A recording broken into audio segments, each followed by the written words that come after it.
YouTube के सभी दर्शकों को मेरा नमस्कार। आप सभी को राधे राधे, जय Shri Krishna. Class 7th English आपका चैप्टर 1 है। इसकी ये 3rd क्लास है। तो कुछ पार्ट हम इसका वीडियो नंबर 1 और 2 में कर चुके हैं। बाकी का जो रिमेनिंग पार्ट है उसको आज की क्लास में हल करेंगे। ये आपकी पाठ्य पुस्तक जो है, टेक्स्ट बुक, उसका पूरा टॉपिक है। इसका ट्रांसलेशन हम कर चुके हैं और ये वाली एक्सरसाइज हम पिछले 2 वीडियोज में हम कर चुके हैं। आज हम करेंगे क्लास नंबर 3rd। ये सारा मैं आपको समझा चुका हूँ, पिछली वीडियो आप देख लेना। ग्रामर इन यूज, यहाँ तक हम पिछली क्लास में समझ चुके थे। इसमें डिग्री के बारे में बात की गई है। ये हमारी क्लास नंबर 3rd है। नाउ मेक सेंटेंसेस, आपको यहाँ पर वाक्य बनाने हैं using the adjectives given below. नीचे कुछ एडजेक्टिव्स दिए गए हैं, उनका प्रयोग करके वाक्य कैसे बनाने हैं देखो जरा। एक एग्जाम्पल है, शुभम इज प्रिटी। ये एडजेक्टिव है आपका, प्रिटी माने खूबसूरत। Her sister is prettier than her, तो ये कंपैरेटिव डिग्री है। ये पॉजिटिव डिग्री है प्रिटी, और ये कंपैरेटिव है। तो आपको पॉजिटिव और कंपैरेटिव के दोनों सेंटेंसेस बनाने हैं। दूसरा देखो जरा, ग्रेट। ग्रेट माने होता महान। तो इसका सेंटेंस मैंने ये बनाया है, जैसे Ashok was a great king, Akbar was greater than him. Akbar उससे ज़्यादा महान था, ग्रेटर का प्रयोग हो गया। इसी तरीके से वाइज मतलब बुद्धिमान और wiser. Rohan is wise, Rohan बुद्धिमान है। His grandfather is wiser than him, उसके दादाजी उससे भी ज़्यादा बुद्धिमान है। तो बेटा कंपैरेटिव डिग्री का प्रयोग हम तुलना करने के लिए करते हैं, कंपेयर करने के लिए करते हैं। इसी तरीके से ब्राइट, ब्राइट माने चमकीला। द मून इज ब्राइट, चंद्रमा कैसा है, चमकीला है। The sun is brighter than the moon, तो ये ब्राइटर का प्रयोग हो गया। ब्राइटर के साथ में एक चीज और नोट करो बेटा, देन का प्रयोग होता है हमेशा, THAN। ठीक है, कंपैरेटिव डिग्री में हम देन का प्रयोग करते हैं। अगला है फ्रेश, मतलब ताजा। दिस एप्पल इज फ्रेश, यह सेब ताजा है। That apple is fresher than this one, और वो वाले एप्पल, दैट माने वो, इशारा करते हुए थोड़ा दूर रखे हैं उनके लिए दैट का प्रयोग करते हैं। That apple is fresher than this one, इस वाले से वो वाले एप्पल ज़्यादा फ्रेश है। तो फ्रेशर देन, ये कंपैरेटिव डिग्री का प्रयोग हो गया। ऐसे ही सेंटेंस नंबर 5, हाई। हाई मतलब ऊंचा। दिस हिल इज हाई, यह हिल माने पहाड़ी, चोटी मान लो, यह चोटी ऊंची है। The mountain is higher than the hill, तो ये कंपैरेटिव डिग्री का प्रयोग हो गया। ठीक है, इसके बाद बेटा आपको क्या करना है, लेट्स टॉक, आओ बात करें। Ask your friend the following questions, अपने दोस्तों से दिए हुए प्रश्न पूछें। एंड फाइंड आंसर्स, और उत्तर प्राप्त करें। In which season is a rainbow often seen, किस मौसम में अक्सर इंद्रधनुष दिखाई देता है। इन द स्काई, आकाश में किस मौसम में इंद्रधनुष अक्सर दिखाई देता है। How many colours are there in a rainbow, rainbow मतलब इंद्रधनुष में कितने रंग होते हैं। दूसरा बी नंबर देखिए जरा, वर्क इन पेयर्स, जोड़ों में काम करें, और ग्रुप्स ऑफ 4, या फिर 4 लोगों के ग्रुप में काम करें। मैच द 2 कॉलम्स, 2 कॉलम की जोड़ी मिलानी है आपको। पहला है अ रेनबो, तो रेनबो कब दिखता है बेटा, रेनी सीजन में, तो इसकी जोड़ी इससे मिल जाएगी। अ रॉकेट 2 नंबर, इसकी जोड़ी ओवर द रिवर है। कुछ गड़बड़ है क्या, चलो देखते हैं। एन एरोप्लेन, तो बेटा रॉकेट का ये हो जाएगा बेटा, ये इन स्पेस, रॉकेट स्पेस में जाता है, इसको 2 नंबर कर लेंगे। ठीक है, राइट। चलिए, एन एरोप्लेन, एरोप्लेन स्काई में रहता है बेटा, इन स्काई, बिल्कुल सही है। 3rd number.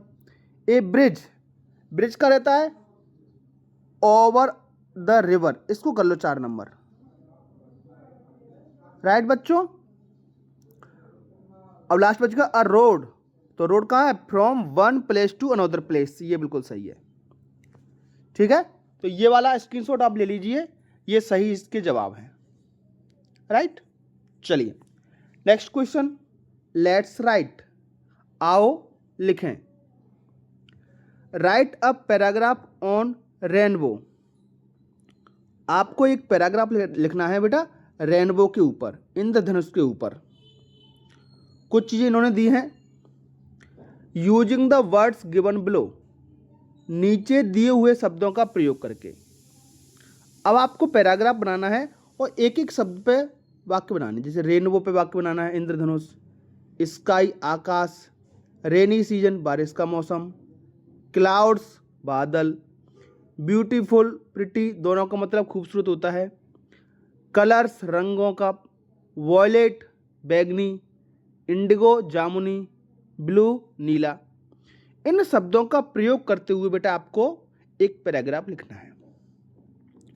तो पैराग्राफ अगले पेज पर हम बात करेंगे, उससे पहले क्वेश्चन नंबर 7 को भी सॉल्व कर लेते हैं। ठीक है, draw a picture of rainbow, rainbow की एक पिक्चर बनानी है आपको इंद्रधनुष की, एंड कलर इट, और उसमें रंग भरने हैं। Also right the names of the colours you have used, आपने उसमें कौन कौन से रंगों का प्रयोग किया है वो भी लिखना है। तो बेटा जो रेनबो होता है उसमें 7 कलर्स होते हैं। कितने कलर्स होते हैं बेटा, 7 कलर्स होते हैं, और उनका एक क्रम होता है। सबसे पहले आता है बेटा, ये ट्रिक है इसको याद करने की, बेजानीह पीनाला, सबसे पहला रंग है बैगनी, वॉयलेट बोलते हैं उसको। दूसरा है जा से जामुनी, इंडिगो बोलते हैं। तीसरा है नीला, नी से नीला तो ब्लू नीला। चौथा है ह मतलब हरा ग्रीन। पांचवा है पी, पी से पीला, ना से नारंगी ऑरेंज कलर, और ला से लाल रेड। तो ये इसमें कलर्स होते हैं। इसको हिंदी में याद करने की ट्रिक ये रही, बेजानीह पीनाला। और इंग्लिश में याद करने की ट्रिक है बेटा आपकी ये रही, विबग्योर, VIBGYOR। ठीक है, आई होप प्यारे बच्चों आपको समझ में आ गया होगा। और ये जो क्वेश्चन नंबर 6 का जो पैराग्राफ है, इन शब्दों का प्रयोग करके आपको रेनबो के ऊपर एक पैराग्राफ बनाना है। तो ये मैंने यहां लिख दिया है, सारे जो शब्द हैं इसमें प्रयोग हुए हैं बेटा। अ rainbow is a beautiful natural site, देखो रेनबो का प्रयोग हो गया और ब्यूटीफुल का भी प्रयोग हो गया। अ rainbow is a beautiful natural site that usually appears in the sky during rainy season. जो एक इंद्रधनुष जो है वो बहुत ही खूबसूरत जगह है, प्राकृतिक खूबसूरत जगह है। नेचुरल साइट मतलब प्राकृतिक, दैट जो अक्सर, यूजुअली मतलब अक्सर, अपीयर्स मतलब पैदा होना या प्रकट होना, इन द स्काई आकाश में पैदा होती है, ड्यूरिंग मतलब के दौरान, द रेनी सीजन बारिश के मौसम के दौरान पैदा होती है। व्हेन सनलाइट शाइन्स, ये प्रेजेंट इंडेफिनिट टेंस है प्यारे बच्चों, जब सूर्य की रोशनी चमकती है या सूर्य चमकता है, through the rain after dark cloud, जब घने बादल होते हैं उसके बाद जब सूर्य चमकता है ना, तो क्या होता है, जो घने बादल होते हैं वो स्कैटर हो जाते हैं, बिखर जाते हैं। अ प्रिटी आर्क फॉर्म्स, एक बहुत ही खूबसूरत आर्क, आर्क मतलब इस प्रकार का जो बनता है उसको आर्क कहते हैं। आर्क फॉर्म्स, इसका निर्माण होता है अक्रॉस द हॉरिजन, हॉरिजन मान जो क्षितिज है, जो आसमान है, उसके एक किनारे से दूसरे किनारे की ओर, उसको अक्रॉस बोलते हैं ऐसे। ठीक है, एक प्रकार का प्रिटी आर्क बनता है। It is made of 7 vibrant colours, यह बहुत ही वाइब्रेंट मतलब चमकीले 7 कलर से मिलकर बना होता है, 7 रंगों से मिलकर के बना होता है ये जो आर्क होता है वो। ठीक है, रंग कौन कौन से हैं, violet, indigo, blue, green, yellow, orange and red. VIBGYOR, जिनके बारे में अभी हमने बात की थी। सीइंग अ कलरफुल रेनबो, एक रंगीन इंद्रधनुष को देखकर, in the sky makes nature look extremely charming, बहुत ही खुशनुमा, चार्मिंग मतलब खुशनुमा, दिल को प्रसन्न करने वाला एक आसमान में बनता है। एंड फिल्स एवरीवन विथ जॉय, और सबके मन को जॉय, आनंद से भर देता है। ठीक है, तो ये सारे के सारे शब्दों का प्रयोग हो गया।